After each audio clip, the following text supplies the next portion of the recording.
नमस्कार. बघा, पावसाळा सुरू झाला की गरमागरम आणि कुरकुरीत भजी खाण्याची मजा काही औरच असते, नाही का? सगळे कामं बंद असतात, त्यामुळे ही पेटपूजा चालू ठेवायची.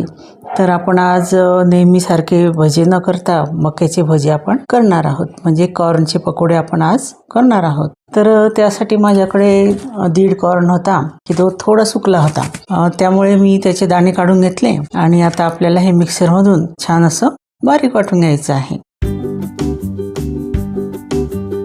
तर या ठिकाणी मी तुम्हाला सांगू इच्छिते की आपण हे थोडंसं बारीकच दळलेलं आहे, म्हणजे अगदी बारीक अशी पेस्ट तर नाही केलेली आहे, थोडंसं बारीक ही पेस्ट याची केलेली आहे, म्हणजे रवाळ आपण म्हणूया त्याला. आणि त्यानंतर आपण उरलेले जे मक्याचे दाणे आहेत तर त्याची अगदी अशी जाडसर अशी पेस्ट आपण केलेली आहे, की जेणेकरून आपलं जे मका आहे तर तो 2 भागामध्ये फोडला जावा.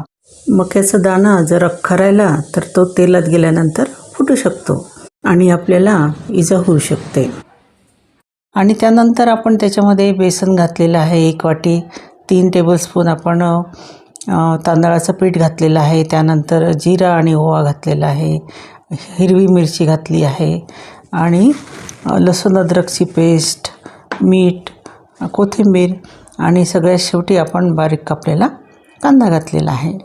तर आता हे सगळं पाणी न घालता आपल्याला एकत्र करून घ्यायचं आहे आणि अगदी आपल्याला अजिबात पाणी घालण्याची आवश्यकता या ठिकाणी नाही आहे.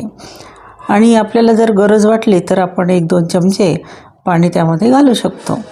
तर अगदी असे हे जे आपण पाहतो कन्सिस्टन्सी, तर तशी हे भज्यांची पाहिजे आहे. तर आता छान आपण तेल गरम करायला ठेवलं होतं, त्याच्यामध्ये आपण पकोडे सोडून घेतलेले आहे आणि छान त्याला अगदी थोडा ब्राऊन कलरवर आपल्याला हे तळायचे आहे. आणि आपले नेहमीचे जे भजे असतात, कांदे भजे किंवा बटाटे भजे, याला जसं सैलसर पीठ लागतं तसं याला लागत नाही. तर अगदी छान पद्धतीने आपले हे पकोडे तयार झाले आहेत. तर आपण पुन्हा एक बॅच जी आहे तर ती फ्राय करून घेऊया. आणि ह्या मक्याच्या जे आपण भजी म्हणूया याला, मक्याची भजी, तर याची वैशिष्ट्य म्हणजे वरून अगदी कुरकुरीत असते आणि आतून छान असं सॉफ्ट असा हा भजा असतो. आणि चवीला म्हणाल तर अगदी अप्रतिम अशी याची चव आहे आणि अगदी छान असं पौष्टिक असं आहे. आणि आपण मका घेतल्यामुळे त्याचा मक्याचा स्वीटनेस आणि त्यानंतर आपण जे मसाले घेतले आहेत तर त्याचा थोडा तिखटपणा आणि सोबत मी चटणीसुद्धा केलेली आहे शेंगदाण्याची. तर चटणी नसली तरीसुद्धा अतिशय उत्तम ही भजी लागतात. आणि त्याचसोबत आपण ज्याला खूप तिखट हवं आहे त्यांनी आपलं मिरच्या तळून घेतलेल्या आहेत, तर ह्या मिरच्या आपण घेऊ शकतो. आणि खूप सुंदर अशी चव ही याची लागते. नेहमीच आपण कांदे भजे किंवा बटाटे भजे करतो, तर त्यापेक्षा एखाद्या वेळेला अशी हे मक्याची भजीसुद्धा तुम्ही करून पाहू शकता. आणि यामध्ये फायबरचं प्रमाणही भरपूर असतं, त्यामुळे अगदी छान अशी ही भजी आहेत.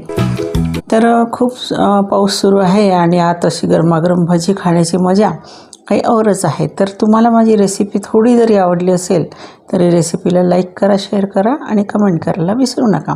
त्यासोबत चॅनलला सबस्क्राईब करा आणि बेल आयकनचं बटन नक्की दाबा. धन्यवाद. पहा, अशी कुरकुरीत अशी ही भजी आहेत, छान असा आवाज येत आहे त्याचा आणि आतून अशी अतिशय सॉफ्ट अशी आपली ही भजी तयार झाली आहे. तर मस्त खा आणि एन्जॉय करा.